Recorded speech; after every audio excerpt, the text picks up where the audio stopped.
کہ نماز جمعہ کے لیے مسجد کے اندر کتنے لوگوں کی تعداد ہونا ضروری ہے؟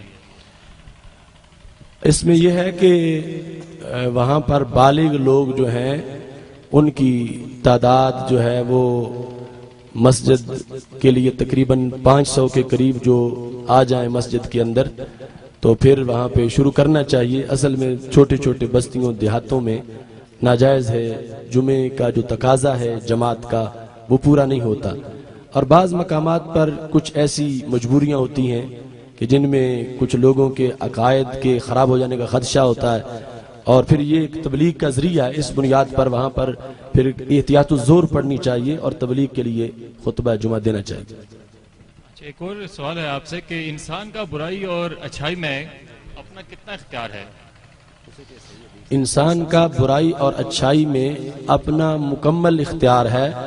صرف یہ ہے کہ قدرت جو وہ خرچ کرتا ہے وہ اپنی نہیں، وہ اللہ کی دی ہوئی ہے. آگے اپنی مرضی سے وہ اس قدرت کو چاہے تو اچھائی میں استعمال کر لے، چاہے تو برائی میں استعمال کر لے. اللہ کی طرف وہ منسوب اس لیے نہیں ہوگا کہ کسب اس بندے نے کیا ہے اور خلق اللہ کی طرف سے ہے.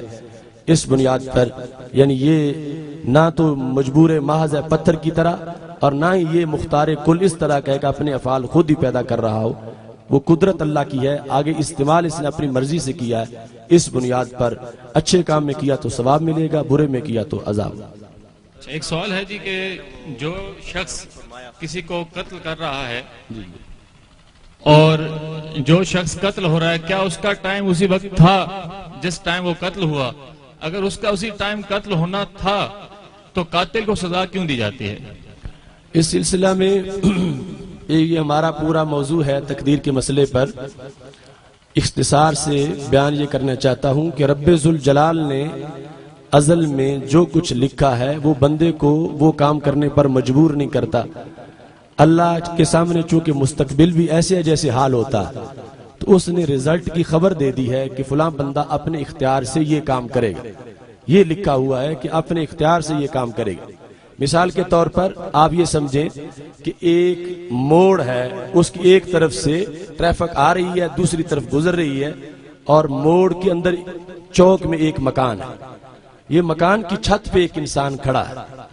اب اس کو پتا ہے کہ آگے موڑ کے بعد پل ٹوٹا ہوا ہے، اور اس سائیڈ سے جو کار آ رہی ہے اس کے ڈرائیور کو یہ پتا نہیں کہ پل ٹوٹا ہوا ہے. اب چھت والے نے کسی کو خبر دی کہ یہ کار جب جائے گی تو نہیں گزرے گی. اب جب کار گئی تو نہیں گزر سکی. اب اس کار کے گزرنے کو اس کی خبر نے نہیں روکا. اس نے خبر جو دی وہ کوئی اثر انداز نہیں ہوئی، وہ تو واقع میں پل ٹوٹا ہوا تھا. اس کو علم تھا کہ ٹوٹا ہوا ہے، دوسرے کو علم نہیں تھا. ایسی رب ذوالجلال کو علم ہے، ہمیں علم نہیں ہوتا. ہم سمجھتے ہیں کہ یہ کام آگے مزید چلے گا. اللہ کے سامنے سب کچھ جو ہے وہ حال کی طرح موجود ہے، اور اس نے یہ لکھ دیا ہے کہ وہ اختیار سے ایسا کام کرے گا. اس واسطے جو قاتل کے بارے میں لکھا تو رب ذوالجلال نے یہ لکھا کہ یہ بندہ فلاں بندے کو اپنے اختیار سے قتل کرے گا. اب وہ قتل کرے گا، اس کو مجرم ہوگا کہ اپنے اختیار سے اس نے قتل کیا، اور اللہ کے علم میں بھی وہ بات موجود تھی، لکھا ہوا بھی تھا، اور لکھے ہوئے نے اس کو مجبور نہیں کیا. السلام علیکم حضور. ہمارے گاؤں میں آپ جلالی صاحب آئے تھے مناظرہ کرنے کے لیے اظہر حیدری کے ساتھ. تو اظہر حیدری تو سامنے نہیں آیا، لیکن اس نے اپنی سی ڈی میں یہ کہا ہے کہ ڈاکٹر آصف جلالی صاحب یہ لکھ کر دیں کہ میں مناظرہ کرنے کے لیے تیار ہوں، ہم سپریم کورٹ میں مناظرہ کرنے کے لیے تیار ہیں. تو اس بارے میں آپ کچھ. تو میں نے تو قریب یہ تو کیڑوں مکوڑے لوگ ہیں نا، ہم نے تو تہران اور کم تک چیلنج کیا ہوا، اور کسی وقت بھی ہم نعرہ رسالت، نعرہ حیدری، علماء اہل سنت. ہمارے چیلنج میں للکار ہے. ہمارے چیلنج میں ابھی ان کو کوئی شک ہے کہ 6.5 گھنٹے میں نے تقریر کی اور آج تک وہ پورے اس طبقے پر قرض ہے، اس کا جواب نہیں دے سکتے. اگر مناظرہ کرتے کم از کم اس کا جواب ہی دے دیں اپنے گھر بیٹھ کے. جو اپنے گھر بیٹھ کے بول نہیں سکتے میرے سامنے کیسے بولیں گے؟ سبحان اللہ. للکار ہے علماء اہل سنت. میلاد شریف کے بارے میں پوچھا جا رہا ہے تو یاد رکھنا کہ میلاد شریف رسول اللہ صلی اللہ علیہ وسلم کی آمد پر اللہ کے شکر کی ادائیگی کا نام ہے، اور یہ عمل صحابہ کرام علیہم رضوان سے لے کر ہر دور میں موجود رہا اور ہر دور کے حالات کے تقاضوں کے مطابق رہا۔ اس واسطے اس کو بدعت کہنا یہ شریعت سے عدم واقفیت کا نتیجہ ہے، اس میں کسی طرح کسی تردد کی کوئی گنجائش نہیں ہے۔ عربوں کے اندر آج بھی جو میلاد منایا جاتا ہے، بلکہ یہ سعودی عرب ہے، اس میں جو باقاعدہ کالم لکھے جاتے ہیں اخباروں پر، اور سال ہجری کے پہلے دن کو عید کہا جاتا۔ اب یکم محرم ان کے نزدیک بھی عید ہوگا۔ یہاں ان کے جو چیلے کہتے ہیں کہ عیدیں دو ہوتی ہیں، ان سے پوچھنا چاہیے کہ وہ تو تیسری یکم محرم کو بھی مانتے ہیں، اور دلیل یہ دیتے ہیں کہ چونکہ اس دن نبی علیہ الصلوۃ والسلام جو ہے وہ آئے مدینہ شریف اور پھر اسلام کو عروج ملا، اسلام ظاہر ہوا، یہ عید بن گئی۔ تو میں کہتا ہوں جس دن اسلام کو عروج ملے وہ عید ہے، تو جس دن آغاز ہوا تھا اس دن کو اب عید کیوں نہیں کہا جاتا؟ مکمل عید ہے۔ اس سلسلے میں ہمارا مواد موجود ہے جو ان کے دعوی کے خلاف ہے، وہاں موجود لوگ جو مناتے ہیں اور جس کو وہ عید سمجھتے ہیں، اس کے علاوہ بھی اس کا مکمل تذکرہ موجود ہے۔ السلام علیکم ورحمۃ اللہ وبرکاتہ۔ فرمایا بھی کہ 3 مسجدوں کے علاوہ بھی دوسری مساجد میں جانا باعث ثواب برکت ہے۔ بولا تشد الرحال جی وہ شد رحال والی جو حدیث شریف ہے، اس کو آج ان لوگوں نے جو ذکر کیا تو ان کے اکابر بھی اس کے خلاف، یعنی وہ حدیث شریف جو ہے اس میں بات صرف مساجد کے لحاظ سے ہے، ہر چیز کے لحاظ سے نہیں، کہ مسجدوں میں 3 بڑی مسجدیں جو ہیں وہ ان کو اس انداز میں کہا گیا، اور باقی مزارات یا طلب علم کے لیے جانا اس کی بات ہی نہیں ہے۔ اور پھر اس سلسلہ میں چونکہ وہ سفر جو ہے مدینہ شریف سے مسجد فتح کا، اس کے لیے شد رحال کی ضرورت ہی نہیں ہوتی، اس واسطے وہ اس سے ویسے ہی مستثنا۔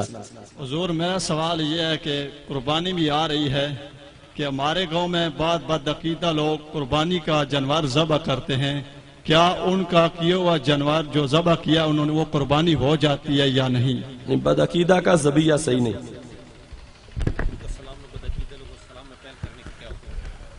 بچنا ضروری ہے۔ السلام علیکم علامہ صاحب۔ جی میرا ایک سوال ہے، حضور علیہ الصلوۃ والسلام حاضر نظر کس طرح ہیں؟ جسم کے ساتھ ہے یا نورانیت کے ساتھ ہے؟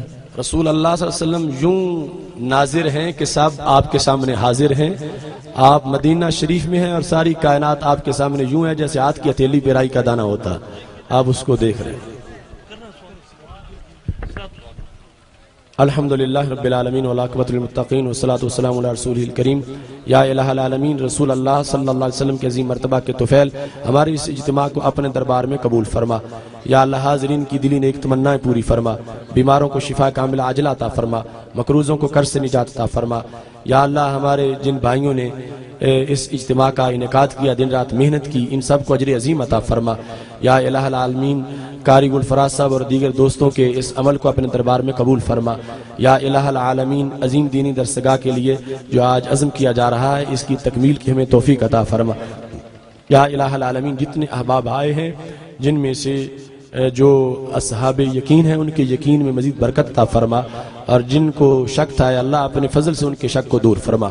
یا الہ العالمین رسول اللہ صلی اللہ علیہ وسلم کے عظیم مرتبہ کے طفیل مسلک حق اہل سنت و جماعت کو غلبہ عطا فرما، ادارہ صراط مستقیم پاکستان کو اپنے عظیم مقاصد میں کامیابی عطا فرما۔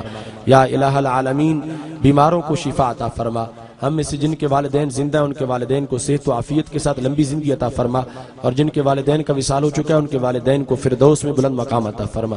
جو بے روزگار ہیں ان کو نیک حلال روزگار عطا فرما، جو بے اولاد ہیں ان کو نیک اولاد عطا فرما، جو اولاد نرینہ سے محروم ہیں ان کو اولاد نرینہ عطا فرما، جو اصحاب اولاد ہیں ان کو اپنی اولاد کی صحیح تربیت کی توفیق عطا فرما، جو اپنی اولاد کے رشتوں کے سلسلہ میں پریشان ہیں ان کے لیے بہترین اسباب پیدا فرما۔ حضرت پیر سید محمد شبیر حسین شاہ صاحب حافظ آبادی رحمہ اللہ تعالیٰ کو فردوس میں بلند مقام عطا فرما۔ یا الہ العالمین پاکستان کو امریکہ اور اس کے حواریوں کے شر سے محفوظ فرما، پاکستان کو دہشت گردوں کی دہشت گردی سے نجات عطا فرما۔ یا الہ العالمین قیامت کے دن ہم سب کو رسول اللہ صلی اللہ علیہ وسلم کی شفاعت کا مستحق بنا۔ یا رب وہ دعاؤں کو انداز اثر دے جو ہستی مومن کو انوار سے بھر دے، پھر گونج اٹھیں جس سے ملائک کے نشیمن، ان خاک نشینوں کو وہ سوزے جگر دے، دے شرم و حیا جس پہ ہر آن میں پہرا، ملت کے جوانوں کو وہ پاک نظر دے، دیا حضرت زہرا نے جو چادر کا تقدس، اس قوم کی بیٹی کو پھر اس کی قدر دے، گھر چھوڑ کے آئے ہیں جو بزم حکم میں، ان تازہ شگوفوں کو طیبہ کا عبر دے، بے چین ہیں ہر آن جو حرمین کی خاطر، ان عشق کے بندوں کو طیبہ کا سفر دے، ناموس نبوت پہ ہو جسے کٹنے کا سلیقہ، ملت کے جوانوں کو وہ گردنوں سر دے، تھک ہار کے بیٹھے ہیں جو تند ہوا سے، انہیں طاقت پرواز دے، شاہین کا جگر دے، آصف کی الہی تیرے گھر میں دعا ہے، دے موت شہادت کی طیبہ کا نگر دے، وصلی اللہ تعالی علی حبیبہ خیر خلقہ سیدنا و مولانا محمد و آلہ وسلم۔ صلاۃ والسلام کے لیے ایک دو شعر ہوں گے اس کے بعد۔ مصطفیٰ جان رحمت پہ لاکھوں سلام، شمع بز میں ہدایت پہ لاکھوں صلایت پہ ڈال دی